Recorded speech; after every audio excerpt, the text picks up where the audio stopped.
জগদ্ধাত্রী পুজো বললে চন্দননগরের কথা মাথায় আসে। এটাই খুব স্বাভাবিক। প্রতি বছর জগদ্ধাত্রী পুজো উপলক্ষে বিশেষভাবে সেজে ওঠে আলোর শহর।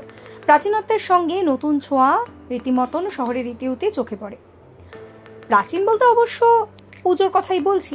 শহরের একাধিক পুজোর বয়স একেবারে 100 ছুঁই। তবে সবচেয়ে পুরনো পুজোর তালিকায় রয়েছে ভদ্রেশ্বরের তেঁতুলতলার জগদ্ধাত্রী।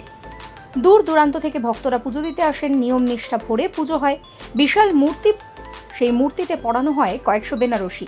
থিমের বিশেষ বালাই নেই, পুজো এখানে মুখ্য। পাশাপাশি এখানকার বরণের নিয়মটা বেশ অন্যরকম। সাধারণত বিদায় বেলায় মাকে বরণের দায়িত্ব থাকে মহিলাদের। বিশেষ করে বিবাহিত মহিলারাই নিয়ম মেনে মাকে বরণ করেন। মায়ের মূর্তিতে ছোঁয়ানো সিঁদুর একে অন্যের স্মৃতিতে রাঙিয়ে দেন।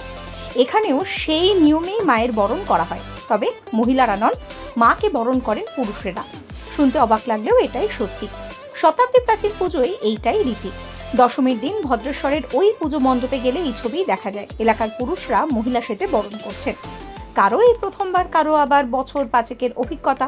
পরনের শাড়ি, মাথার উপর খোমটা, কপালে লম্বা সিঁদুরের ফোঁটা। কেউ গোফের মায়া ছাড়তে পারেননি। একটা দিনের জন্য সাধের ফ্রেঞ্চ কাটটাও উড়িয়ে দেননি কেউ। এই অবস্থাতেই ধরা পড়ে যে তাদের হাতে থাকে বরণ ডালা, কারোর হাতে ঘটিতে আবার গঙ্গা জল।